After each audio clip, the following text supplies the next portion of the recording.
En Afrique, notamment au Tchad et au Cameroun, chez les Massa, population d'éleveurs, cultivateurs et pêcheurs, vivant sur les bords du Logone,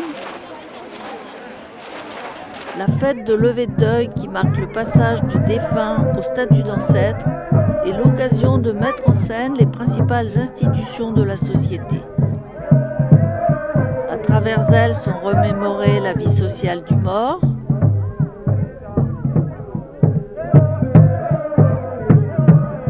son identité, ses fonctions, ses réseaux de parenté, d'alliance et d'amitié.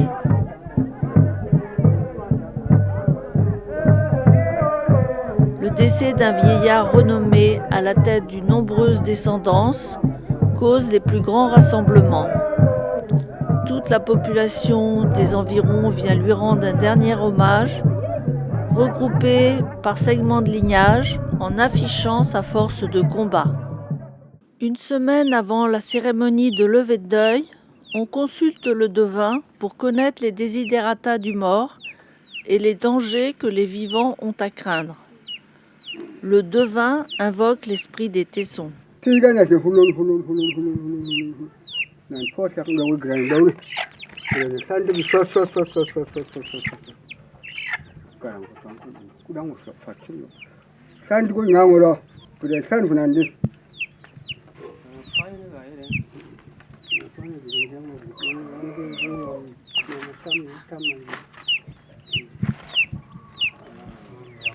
Puis, le devin commence le tirage au sort pour aligner les tessons. Il en prend une poignée qu'il compte. Si le total est pair, il aligne 2 tessons. Et s'il est impair, un seul tesson.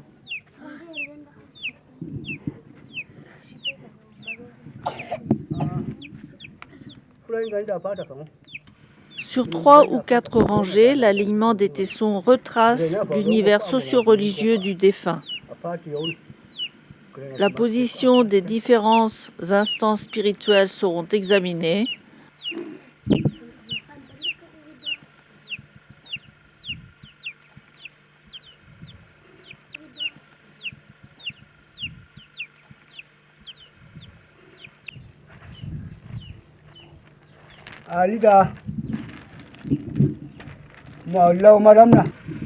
Le devin lit les tessons à l'aide de son bâton. Voici l'enclos de Dieu, l'Ona, son origine, 1, sa bouche, 2, ses mains, 1. Il trace un trait vertical entre chaque couple de tessons pour faciliter la lecture qui se fait par couple, 2 à 2. Le total de chaque couple donne un résultat pair, qui est favorable, ou impair, défavorable. Le statut de chaque membre de l'enclos familial est interrogé, ainsi que celle des femmes qui, mariées ailleurs, vont revenir jouer un rôle rituel. C'est le cas de la demi-sœur paternelle, cadette du défunt, qui lui a donné son linceul et ouvert son grenier juste après son enterrement. Pour cette opération censée mettre en péril le pouvoir de procréation, on choisit toujours une veuve. Maintenant, elle sera chargée de brasser sa bière, puis d'élever sa tombe. Le devin interroge aussi les entités spirituelles avec lesquelles le mort entretenait des relations sacrificielles. Puis il examine les exigences du défunt et celles de son père. Lorsqu'il découvre une figure dangereuse, il opère un deuxième tirage au sort pour savoir quelle victime sacrificielle désire le défunt. Notamment, s'il faut sacrifier sa vache au moment où l'on sort les pleurs, si la vache elle-même est représentée par un tesson, c'est signe qu'il faut l'immoler. S'il y en a 2, on considère que le mort ne la réclame pas, ce qui est le cas. En revanche, la chèvre que le défunt a élevée pour Matna, la puissance responsable de la mort, doit être sacrifiée.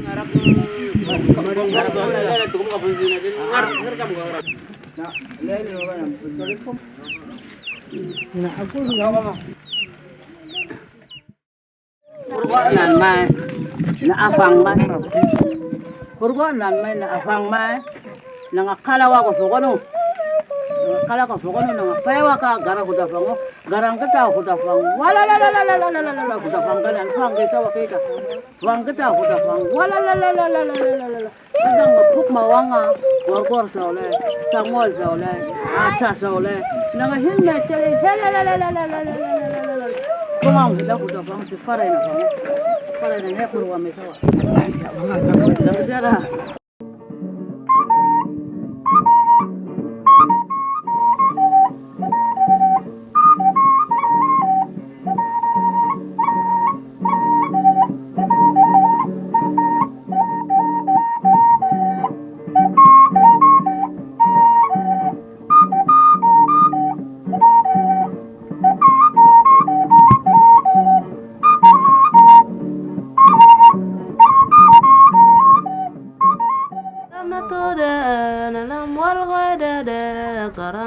Trois jours avant la cérémonie de levée de deuil, il est temps de préparer la bière de mille du défunt qui sera offerte aux participants.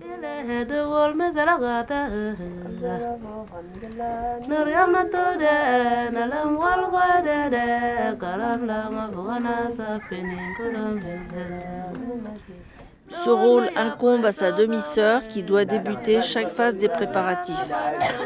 C'est elle qui prélève le mil dans le grenier du mort pour le mettre à germer.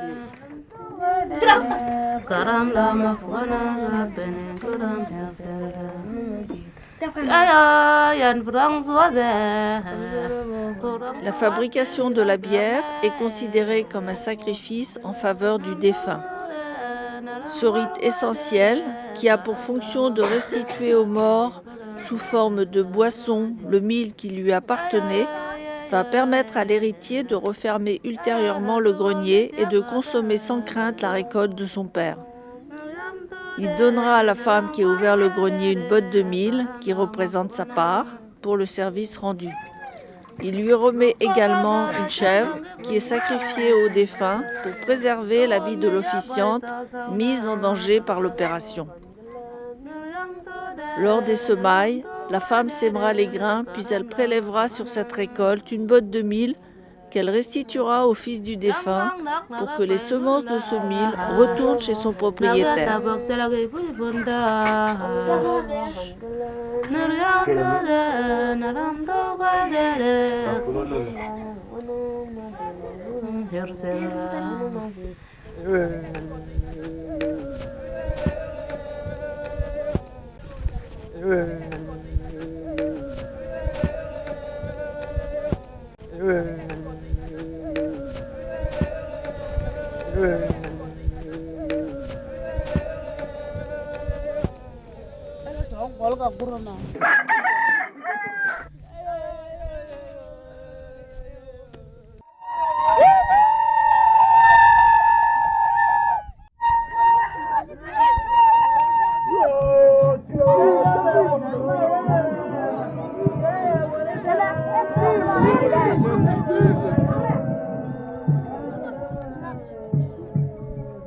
Puis les chants, de sourds et tristes qu'ils étaient, s'amplifient pour s'égayer et laisser place à des danses jusqu'à l'arrivée encore des différents lignages qui viennent armés pour honorer le défunt.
qui arrive commence par faire à 3 reprises le tour de l'habitation du défunt avant d'organiser une danse.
Restées à l'écart de la cérémonie, les veuves, maculées de cendres, ont renouvelé un rituel destiné à se libérer du mort.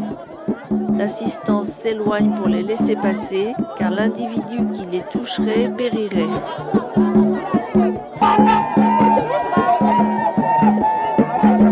Au pied du tambour, les femmes entrechoquent des calebasses percées, bouche contre terre, en signe de mort. Ce tambour est la voix de la terre qui orchestre tous les événements importants de la vie des Massa. Symbole de fertilité, un œuf est toujours déposé sous son socle.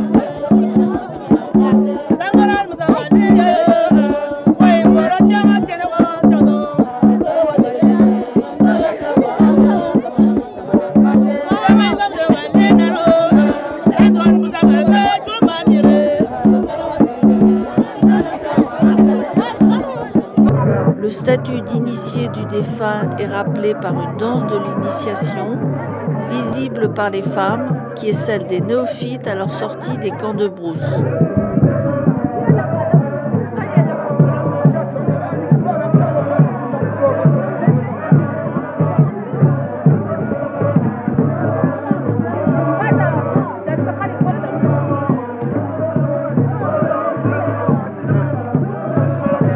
Un vieil homme qui tient le rôle du chef de l'initiation poursuit les participants avec une longue branche d'épineux, les contraignant à s'accroupir en signe de respect.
Londa,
À l'aube du deuxième jour qui donne lieu au plus grand rassemblement de population, la famille attend la venue des participants.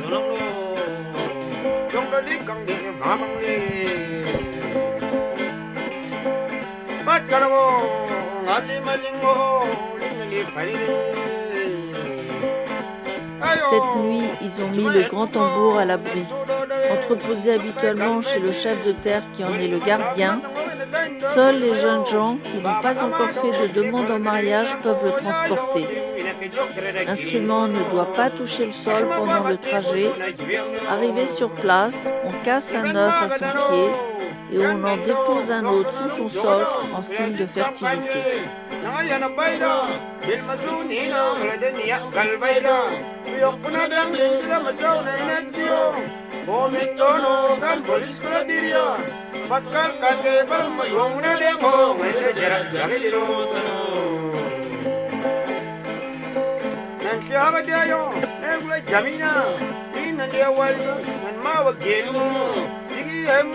Accroché au grenier se trouve le petit tambour qui est utilisé pour la guerre, les danses funéraires et l'initiation.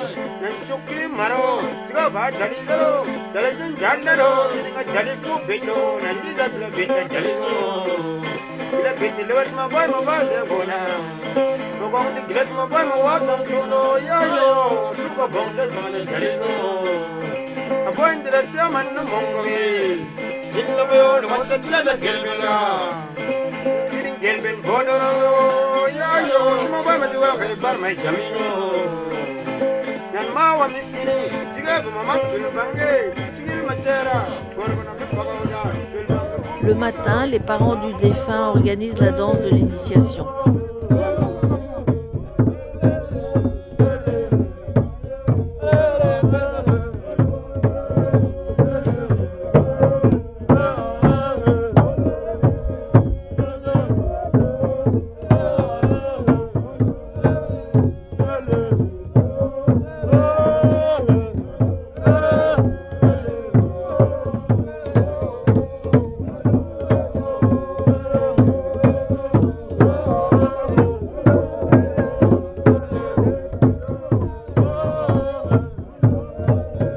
Les jeunes garçons qui ont été initiés 4 ans auparavant adoptent la position soumise du néophyte, accroupi, tête baissée, se cachant le visage avec la main.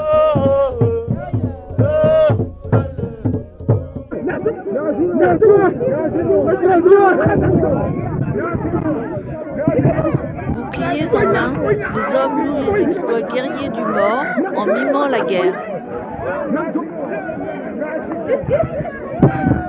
Avant le rassemblement impressionnant des différents lignages qui viennent armés, attentifs à exhiber une démonstration de force.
L'arrivée des différents groupes se poursuit tout au long de la matinée, de donnant lieu à chaque fois à une course guerrière.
Enfin, les guerriers abandonnent la place pour la danse de l'initiation.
Moment clé de la levée de deuil, les parents, alliés et amis du défunt se réunissent pour lui offrir les bovins qui vont constituer son troupeau funéraire.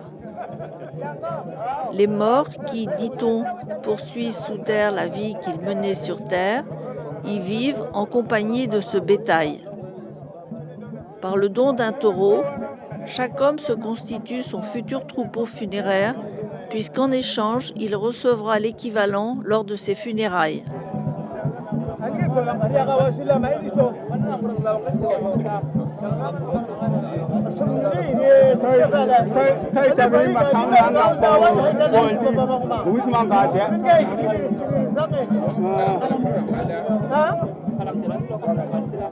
L'aîné de la famille du défunt suit tout particulièrement les opérations, notant sur un cahier le nom de chaque donneur et le don afin de pouvoir restituer à chacun une valeur équivalente lors de sa levée de deuil.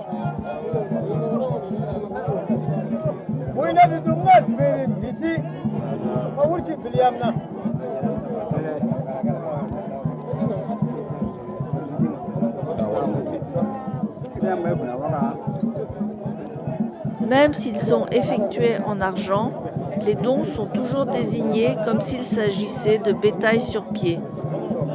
On dira du donneur qu'il a égorgé un taureau, la mise à mort étant symboliquement comprise dans le geste de donner.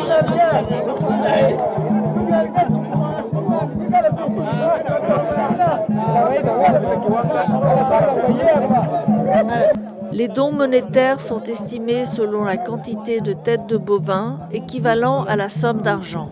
Par exemple, on dit que 67 taureaux ont été égorgés à la Tokna de Lodira, alors que seulement 8 veaux sur pied furent donnés. Le reste le fut en argent, pour une somme totale de 112 000 francs CFA en 1979. La famille du défunt tire orgueil du grand nombre de bêtes offertes qui reflètent la renommée de leurs parents. Et seuls 2 ou 3 bovins sont abattus et redistribués entre les représentants des différents segments de lignage. Par la suite, le troupeau funéraire sera enrichi par les sacrifices que les vivants lui dédient en tant qu'ancêtre.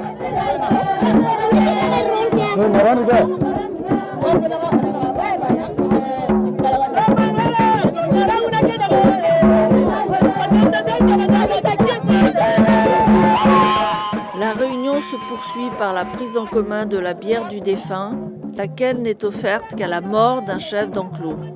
Dans la mesure où il s'agit d'un sacrifice du mort, les aînés du défunt ne boivent pas. Pour les membres de la famille, leur participation est considérée comme un sacrifice purificatoire.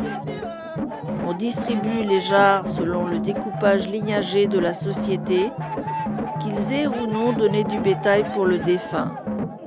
Ils boivent sur place la bière tout en poursuivant la discussion sur le compte préalable des bovins.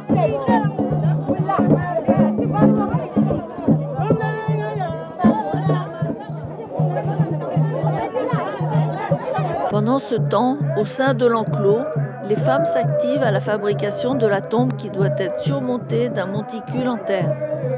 La levée de deuil, qui marque le départ définitif du défunt et son accession au statut d'ancêtre, est le temps de conférer à la tombe son aspect définitif.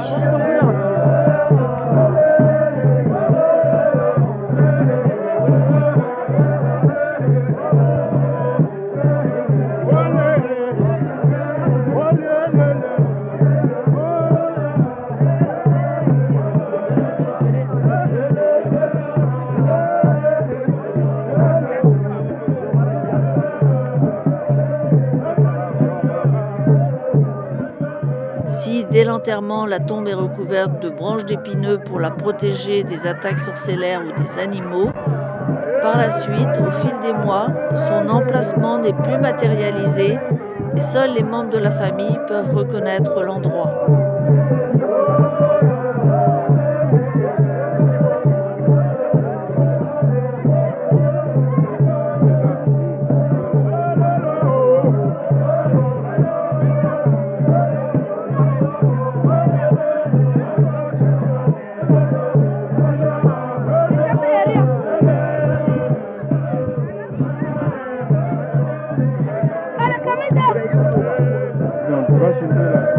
Traditionnellement, les Massas enterrent leurs morts au sein de l'habitation.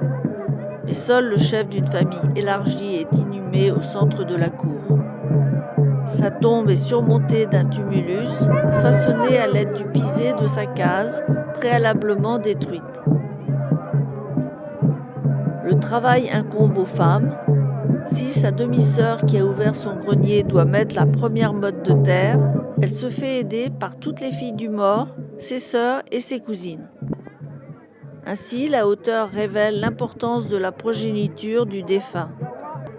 Et le vœu de chaque massa est d'avoir un tertre funéraire particulièrement élevé.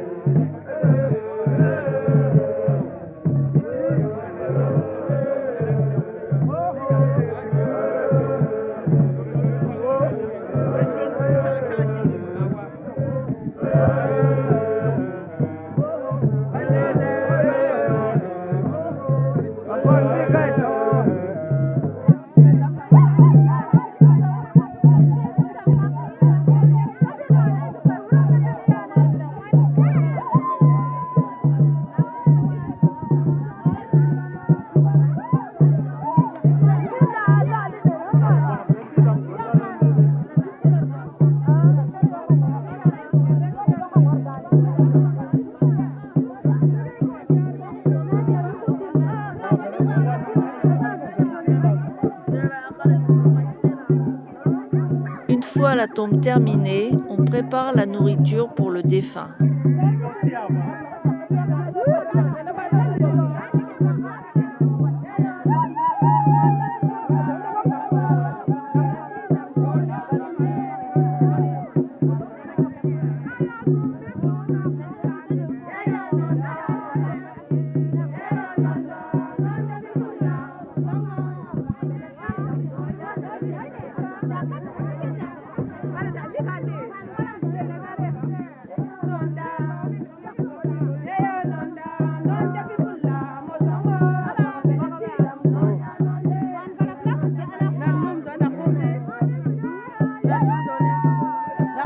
Enfin, on suspend ses objets personnels.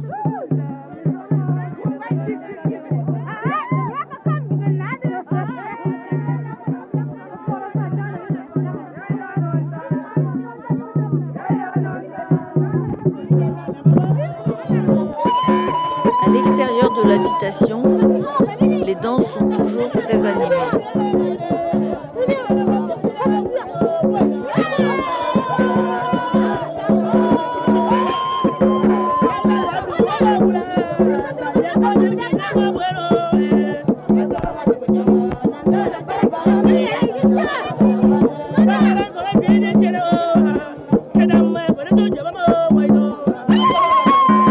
Dansant serrés l'une derrière l'autre, un bâton pointé vers le ciel, les femmes chantent des chansons aux paroles obscènes ou qui évoquent leurs amants.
d'après-midi, on immole 2 ou 3 bovins qui ont été donnés le matin. En passant de via trépas, ces bêtes rejoignent le troupeau funéraire. On dit que le défunt attend son bétail pour gagner définitivement le monde des ancêtres.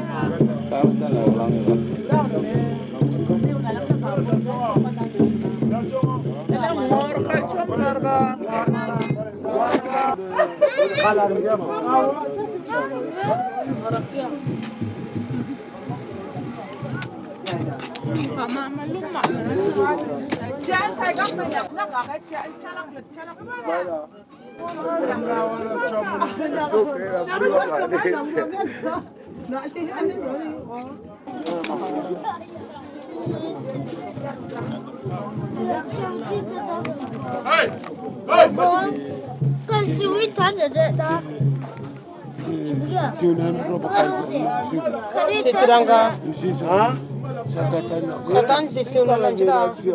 Siun kam so gum na siun jum do gurfa na bagal kai ga jarta. Gum na marulo. Gum tidanga dar futundu si siuna kalam gurfa. Sumo ti dar futundu na niki hen gadan. Dar futundu na yo tara. Sabab ba siun mai gam lagaw siun mai gam. Siun hin nirim tan gain kalam gum ma. Ba me gum ma. Gurfai me gumme. Gurfai me gumme. Sing tak apa? Soalnya mau gauna ra. Nen kalau bidem cumlo dah kal malam kalau sugo hot dah dong kai ke jarum captem dong kego juga.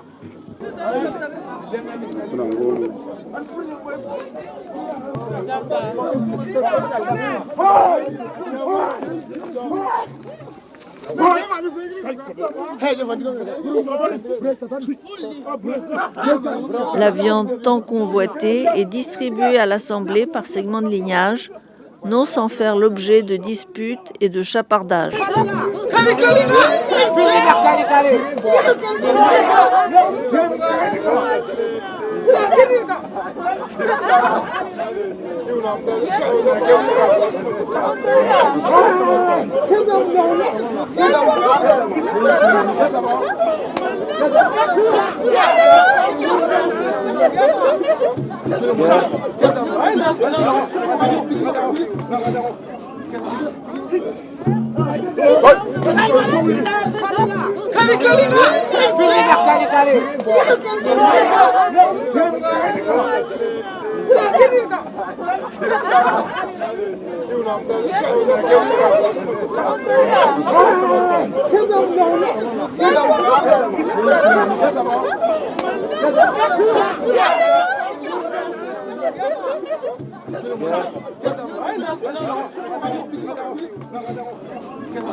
Les gendres du défunt arrivent sur la place funéraire pour offrir un agneau au mort, mais les neveux utérains du défunt vont leur dérober pour aller le consommer en brousse.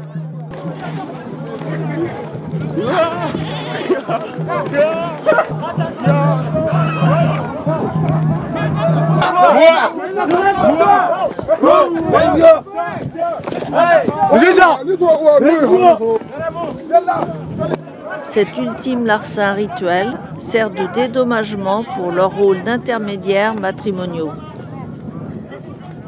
Ils tiennent en main du jonc, plante aquatique, symbole de fraîcheur, qui est censé refroidir les pleurs, juger chaud et protéger ainsi du danger de la mort.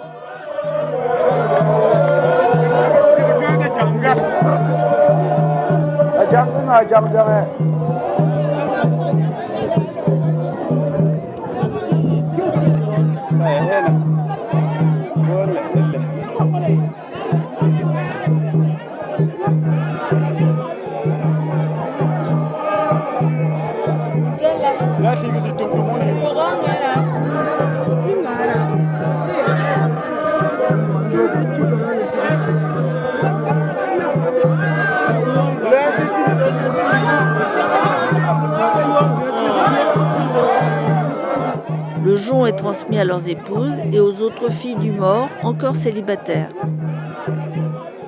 À leur tour, les femmes circonscrivent l'habitation à 3 reprises. Et en passant devant l'entrée de la ferme, elles pratiquent une pirouette particulière. En signe d'affliction envers leur défunt père, ces dernières font preuve d'agilité dans des saltos difficiles à exécuter.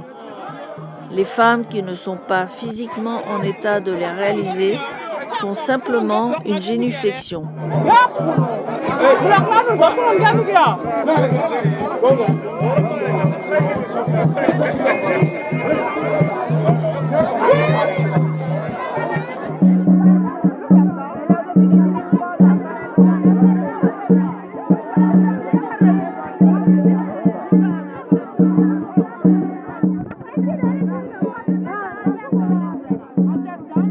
Formant un cercle, elles mettent un point d'honneur à réaliser une pirouette parfaite qui demande un entraînement depuis la tendre enfance. Contrairement à la réalisation d'un salto qui consiste à retomber droit sur les jambes en position de marche, elles se fracassent les jambes sur le sol qu'elles doivent maintenir tendues et serrées. Cette chute violente et destructrice met en scène la roue de la vie brisée par la mort. Les massas présentent ces culbutes comme le pendant de la lutte masculine. C'est dire l'importance accordée à l'exercice eu égard à la renommée des lutteurs chez les massas.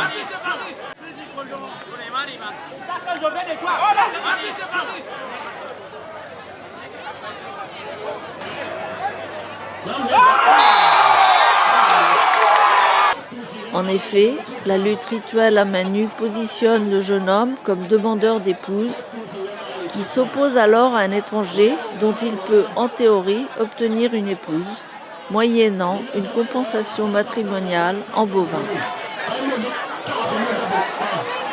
Les qualités du lutteur sont indissociables de ses capacités d'éleveur.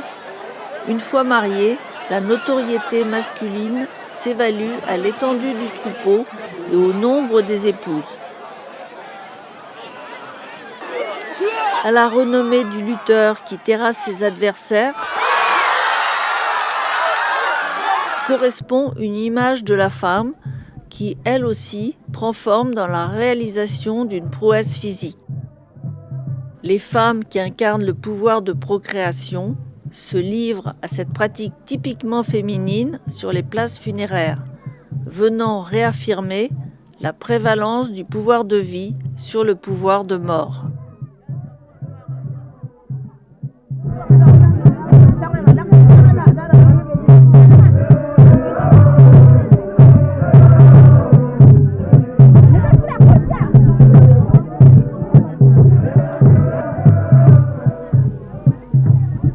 Le Le soir, lorsque la fête est terminée, la famille du défunt au complet se réunit pour laver le tambour.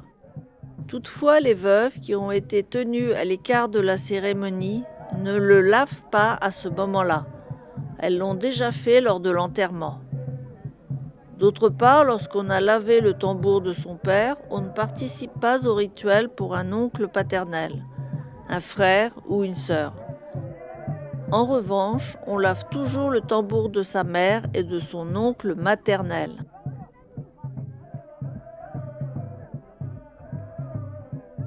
Il s'agit pour chacun de jeter le jonc qu'il portait attaché en guise de protection contre la mort et de tremper le pied droit dans l'eau pour se rafraîchir le corps, censé être encore chaud par les pleurs.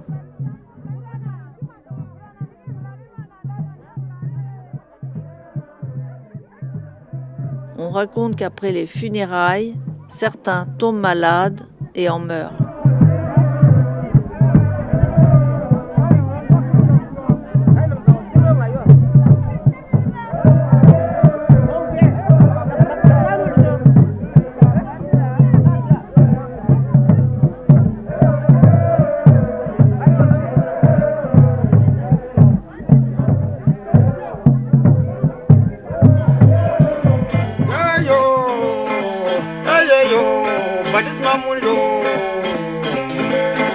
Bandino, and you are just a gay. I'm a joke for the kind of, and you are just a zono. Don't believe the family. But Caramo, Ali Malingo, Lily Fari. Ayo, it's my head to go, and to the way, Chupa Galveti. Will you must have nothing in the danger for my own? Baba Amado.